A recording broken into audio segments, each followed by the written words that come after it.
Hi hello నమస్తే, నేను మీ కట్టా Karthik. IPS అధికారి సునీల్ కుమార్ సస్పెండ్ అయ్యారు. అందరూ అనుకున్నట్టు త్రిపురార్ కేసులో అంటే త్రిపురార్ని కస్టోడియల్ టార్చర్ పెట్టిన కేసులో ఆయన సస్పెండ్ కాలేదు.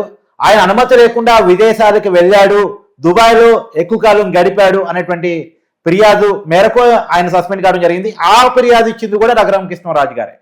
ఇంతకీ ఇప్పుడు అదే క్రమంలో త్రిపురార్ కేసులో మరొక అప్డేట్ ఉంది.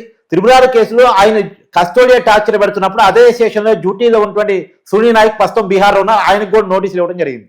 ఇప్పుడు ఇదే కేసు ముందుకు గినక వెళ్తే ఏ3గా ఈ కేసులో జగన్మోహన్ రెడ్డి గారు ఉన్నారు, ఆయనకు కూడా విచారణ పిలవబోతున్నారు అనేటువంటిది కూడా క్వశ్చన్ మార్క్ గా ఉంది. దీని గురించి మరింత వివరణ విశ్లేషణ తీసుకునే ప్రయత్నం చేద్దాం. నాతో ఉన్నారు సీనియర్ జర్నలిస్ట్ లలిత్ కుమార్ గారు. సార్ నమస్కారం.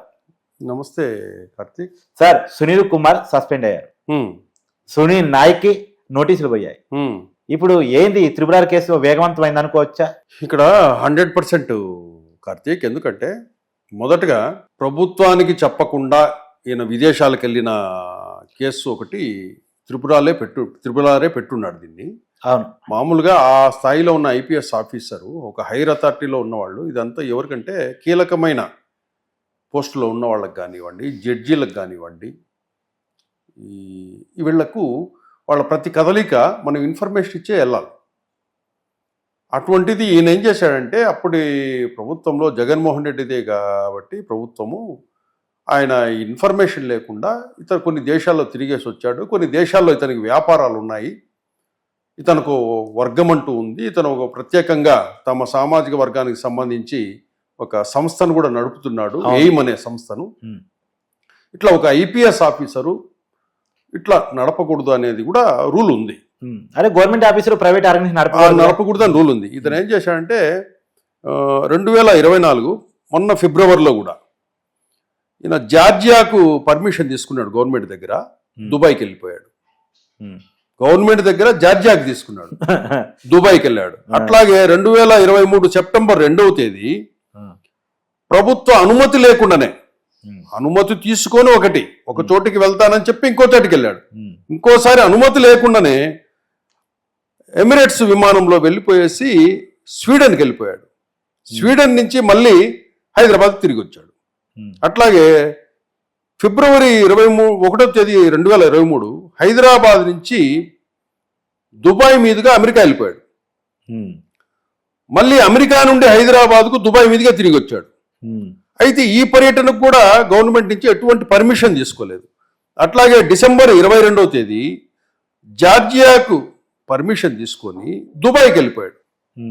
అట్లాగే 2021లో ఈయన దుబాయ్కి వెళ్ళేసి అక్కడి నుంచి మళ్ళీ హైదరాబాద్కు వచ్చాడు, కానీ పర్మిషన్ ఏం లేదు.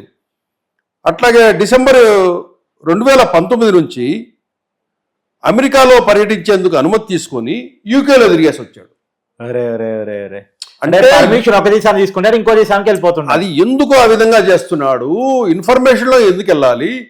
ఇన్ఫర్మేషన్ తీసుకుంటే సార్ నేను ఈ దేశానికి వెళ్తున్నాను అంటాడు, ఓకే అంటే కనుక ఆ దేశానికి వెళ్లకుండా ఇంకో దేశానికి వెళ్తున్నాడు. అంటే దీని మీద పర్మిషన్ లేకుండా వెళ్ళటం, ప్రభుత్వాన్ని పక్కదో. దీన్ని ఇన్ఫర్మేషన్ అంతా త్రిపురారు ఇచ్చిన ఫిర్యాదుతో ప్రభుత్వం కూపీలాగితే ఇవన్నీ డేటా వచ్చింది. దాని ప్రకారం వీళ్ళు ఏం చేశారంటే అతన్ని సస్పెండ్ చేశారు. అతన్ని సస్పెండ్ చేయకుండా కూటమి ప్రభుత్వం మీద ఒక రకంగా బ్లాక్మెయిల్ చేశారని చెప్పచ్చు. ఎట్లా, మేము మా సామాజిక వర్గం ఓట్లు పోతాయి, మా సామాజిక వర్గం ఓట్లు వేయాలి కదా అని ఇట్లా బెదిరించుకుంటూ వచ్చారు. ఈ పొలిటికల్ పార్టీస్ కాబట్టి ప్రభుత్వాలు నడిపేది, అట్లా వచ్చారు. అట్లాగే మన తెలంగాణకు సంబంధించిన ఈయన ఐపీఎస్ ఆఫీసర్ ఉన్నాడు, బీఆర్ఎస్ పార్టీకి సంబంధించి ప్రవీణ్ కుమార్ గారు కూడా ఆయనకు మద్దతు ఇచ్చాడు. నిన్న కూడా మద్దతు ఇచ్చాడు. అది అన్యాయం, అక్రమం సస్పెండ్ చేయటం అనేది. అట్లా అంటే అంతకుముందు మొన్నటి వరకు రామాంజనేయులు వీళ్ళందరినీ చేశారు కదా, వీళ్ళ వరకు వచ్చేసరికి అది ఒక రకంగా ప్రభుత్వాన్ని బెదిరించడానికి ప్రయత్నం చేశారు. సునీల్ కుమార్ను మీరు సస్పెండ్ చేస్తే ఖబర్దార్ చూసుకోండి మీకు ఉంటుంది అన్నట్లు చంద్రబాబు నాయుడు గవర్నమెంట్ను వీళ్ళు ఇండైరెక్ట్గా బెదిరించారు కూడా. కానీ అవేం గవర్నమెంట్ పట్టించుకోలేదు. కంప్లీట్ ఇన్ఫర్మేషన్ డేటాబేస్ ప్రకారం అతను ఎక్కడికైనా వెళ్ళినా కూడా, ఏ కోర్టుకు వెళ్ళినా కూడా ముందస్తు బెయిల్ పొందే అవకాశం కూడా లేదు. ఎందుకంటే వీళ్ళ ఆల్ ఎవిడెన్సెస్ రేపు కోర్టులో వీళ్ళు ఫైట్ చేస్తారు బెయిల్ రాకుండా. ఇప్పుడు అరెస్ట్ అవుతుంది కదా. అది విచారణ కదా. ఫస్ట్ విచారణ తర్వాత అతను ఎందుకు ఆ విధంగా చేశాడు, ఏ రీజన్ చెప్తున్నాడు చూసిన తర్వాత దాంట్లో ఏదో ఇతన్ని మనల్ని గవర్నమెంట్ను పదవిలో ఉండంగా ఏదో చేశాడు, ఏం చేశాడు అక్కడ అనేది విచారిస్తారు. మీరు ఎందుకు వెళ్ళారు అని అడుగుతారు. మీరు జార్జియాకి అని చెప్పి దుబాయ్కి ఎందుకు వెళ్ళారు? అవును. ఇన్నిసార్లు మీరు వితౌట్ ఇన్ఫర్మేషన్ వేరే దేశాలకు ఎందుకు వెళ్ళేసి వచ్చారు? ఎవరి కోసం వెళ్ళారు? అవును. రీజన్ ఏంటి? అక్కడ ఏమైనా వ్యాపారాలు ఉన్నాయా? ఇతరత్రాన ఏం వ్యవహారాలు నడిచేటి? అప్పుడు ఎక్కడ స్టే చేశారు మీరు? మిమ్మల్ని అప్పుడు ఎవరెవరు కలిశారు అని ఆ వివరాలన్నీ విచారణలో తీసుకుంటారు. తీసుకున్న తర్వాత దాంట్లో ఏదైనా అనుమానాస్పదంగా ఉన్నా అప్పుడు అతని మీద చర్యలు తీసుకోవచ్చు. వీళ్ళకి ఎప్పుడైతే విచారణ అధికారులకు ఇతను ఏదో తప్పు చేస్తున్నాడంటే ఇమీడియట్గా అరెస్ట్ కూడా చేయొచ్చు. ఇంకోటి సార్, ఇతను ఇలా మిస్ఇన్ఫర్మేషన్ ఇవ్వటం లేదు వితౌట్ ఇన్ఫర్మేషన్ వెళ్ళటం, అప్పుడు ప్రభుత్వం కనీసం పట్టించుకోలేదా? అంటే అదే వాళ్ళ ప్రభుత్వమే కదా ఎంకరేజ్ చేసింది. అసలు జగన్మోహన్ రెడ్డి గారి ప్రభుత్వము ఆయనకు కావలసిన వాళ్ళందరినీ, సునీల్ కుమార్ లాంటి వాళ్ళు, ఐపీఎస్లను వీళ్ళందరినీ తెచ్చి ఆయనే పెట్టుకున్నాడు. ప్రభుత్వాన్ని ప్రశ్నించిన వాళ్ళని సిఐడి ఆఫీసులో పెట్టి వీళ్ళ చేత కొట్టించాడు. రఘురామకృష్ణ వాళ్ళ ఎంపీనే తీసుకెళ్ళి కొట్టించాడు. ఇవన్నీ ఉన్నాయి. నెక్స్ట్ రఘురామకృష్ణరాజు గారి టార్చర్ కేసులో కూడా ఇతన్ని అదుపులో తీసుకునే అవకాశం ఉంది. ఇప్పుడు సస్పెండ్ లో ఉన్నాడు. ఇప్పుడు ఒకవేళ రఘురామకృష్ణరాజు గారి కేసు కనుక స్పీడప్ అయితే ఇప్పటికే A1 గా ఉన్నాడు, ఇందా విచారించలేదు అనేటువంటి ఆరోపణ ఉంది. ఇప్పుడు A1 విచారిస్తారు పక్కాగా. ఇప్పుడు A3 గా జగన్మోహన్ రెడ్డి గారు ఉన్నారు. జగన్మోహన్ రెడ్డి గారు మెడకు చుట్టుకోబోతుందా? తప్పకుండా. ఎప్పుడైతే ఈ ఎంక్వైరీ రఘురామకృష్ణరాజు గారి టార్చర్ కేసు మొదలవుతుందో, ఎంక్వైరీ వీళ్ళ విచారణ, ఇమ్మీడియట్ గా మీకు ఎవరు చెప్పారు అనేది కూడా చెప్పాల్సిందే. ఇప్పుడు ఎట్లాగైతే నిన్న పోసాని కృష్ణమురళి, సజ్జల రామకృష్ణారెడ్డి, సజ్జా భార్గవ్ పేరు ఎలా అయితే చెప్పాడో, రేపు సునీల్ కుమార్ కూడా సజ్జల రామకృష్ణారెడ్డి పేరు చెప్తాడా, జగన్మోహన్ రెడ్డి పేరు చెప్తాడా చూడాలి. ఇప్పుడు ఇంకోటి సార్, ఇప్పుడు విచారించేది పోలీస్ అధికారులే, విచారించాల్సింది పోలీస్ అధికారులనే, వాళ్ళ మధ్య కోఆపరేషన్ ఉండదా? కోఆపరేషన్ అంటే దీంట్లో ఈ విచారణకు సిన్సియర్ పోలీస్ ఆఫీసర్స్ టీమ్గా వేస్తారు. అంటే వాళ్ళు దేనికి లొంగరు. అంటే ఇక్కడ సీనియారిటీ ఇబ్బందులు కూడా వస్తాయి. నాకంటే జూనియర్ తో నన్ను అట్లాంటి జూనియర్లు సీనియర్లు ఇట్లాంటివి ఉండవు. నువ్వు తప్పు చేసావు, ఇప్పుడు సస్పెండ్ లో ఉన్నావు, నువ్వు జూనియర్లు సీనియర్లు ఇట్లాంటివి ఉండవు. దీనికంటూ సపరేట్ గా ఒక టీం ఉంటుంది. సిన్సియర్స్ పోలీస్ ఆఫీసర్ టీం వేస్తారు. వాళ్ళు ఒంగోలు ఎస్పీ ప్రజెంట్ దీనికి లీడ్ చేస్తా ఉన్నారు ఈ కేసుని. అవును. కాబట్టి దీంట్లో మనం ఏం అనుమానించాల్సిన అవసరం లేదు పోలీసు వాళ్ళను. ఏదేమైనా కూడా గత ప్రభుత్వంలో జరిగిన అరాచకాలు, అన్యాయాలు, దుర్మార్గాలు అన్నిటికీ కూడా గత వారం రోజుల నుంచే మొన్నటి వరకు కూటమి ప్రభుత్వాన్ని అందరూ విమర్శిస్తూ వచ్చారు.